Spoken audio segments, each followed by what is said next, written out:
तुम्ही पाहत आहात MCN न्यूज मराठी। नंगाबाबा उर्फ समज्योती बाबा यात्रा महोत्सव 25 नोव्हेंबर रोजी संग्रामपूर तालुक्यातील सोनाळा येथे मोठ्या उत्साहात संपन्न झाला।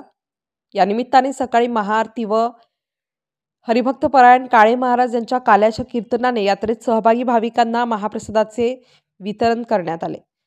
8,000 लिटर कडीचा महाप्रसाद ग्रहण करण्यासाठी पंचक्रोशीतील भाविकांनी मोठ्या प्रमाणात गर्दी केली होती।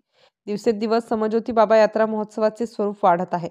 बाबांचा कढी आणि भाकरीचा महाप्रसाद ग्रहण केल्याने शरीरातील असंख्य व्याधी बऱ्या होत असल्याची भाविकांची श्रद्धा आहे। त्यामुळे या यात्रेत हजारोंच्या संख्येने भाविक मोठ्या श्रद्धेने सहभागी होतात।